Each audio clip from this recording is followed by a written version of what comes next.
मंत्री रहे स्वामी प्रसाद मौर्य के इस्तीफा देने के बाद से इस्तीफों का सिलसिला लगातार जारी है। एक के बाद एक मंत्री और तमाम विधायक इस्तीफा दे चुके हैं। हम बात करते हैं स्वामी प्रसाद मौर्य जी से। सर, छक्के पे छक्का मार रहे हैं आप, जो है अब क्या लगता है, अब कितने अभी विकेट और गिराएंगे?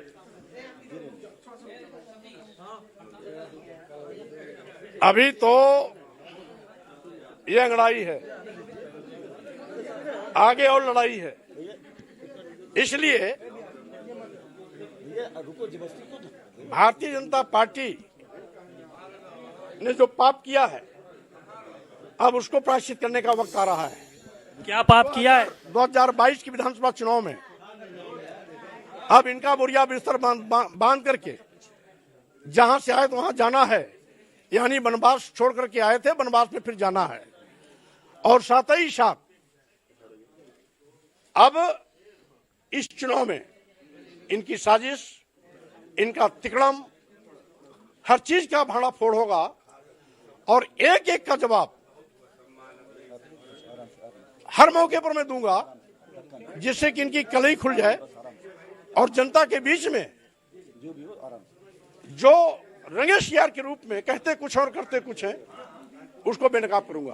सर, अभी प्रदेश अध्यक्ष का ट्वीट आया है कि सबसे ज्यादा बैकवर्ड को सम्मान अगर कहीं मिला है तो वो भारतीय जनता पार्टी में मिला है।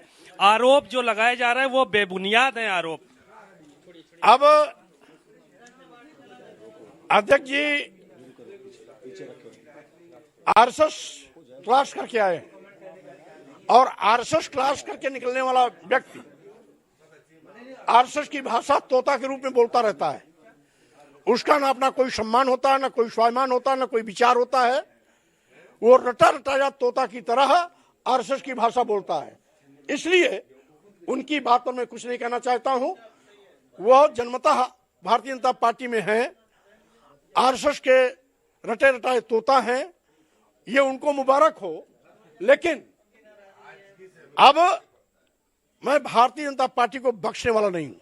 ये बताइए, नेवला और सांप की क्या कहानी ट्वीट कर दिया है आपने आप आज कि वो नेवला है हम और वो सब सांप हैं। इसके बहाने मैंने मानवर कांशीराम को याद दिलाने की कोशिश की है।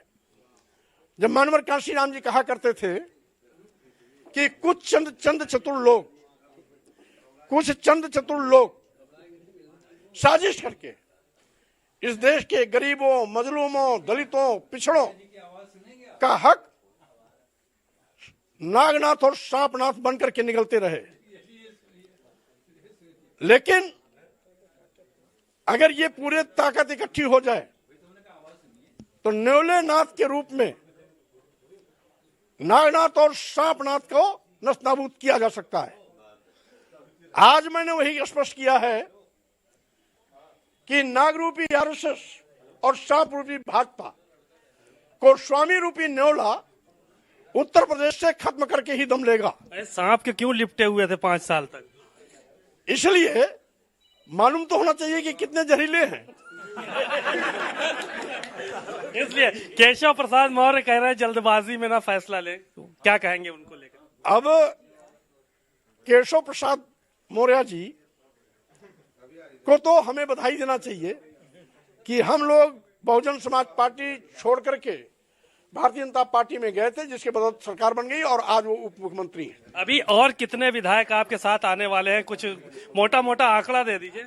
जब से मैंने इस्तीफा दिया, लगातार इस्तीफे का एक एक करके खबर आपको आ रही और आगे भी आती रहेगी। आगे आती रहेंगी खबरें, यानी माना जाए 1 दर्जन लोग इस्तीफा देंगे कम से कम की आती रहेगी। बातचीत के लिए शुक्रिया। आप सुन रहे थे स्वामी प्रसाद मौर्य, जो कि उत्तर प्रदेश सरकार में मंत्री रहे हैं और लगातार उनके इस्तीफा देने के बाद से कई मंत्री इस्तीफा दे चुके हैं, कई विधायक इस्तीफा दे चुके हैं और उनका दावा है कि आने वाले समय में एक के बाद एक और लोग इस्तीफा देते रहेंगे और ये खबरें मीडिया तक पहुंचती रहेंगी। कैमरामैन शिवम के साथ सीमा नकवी, भारत समाचार, लखनऊ। तो स्वामी प्रसाद मौर्य ने कहा कि एक के बाद एक इस्तीफा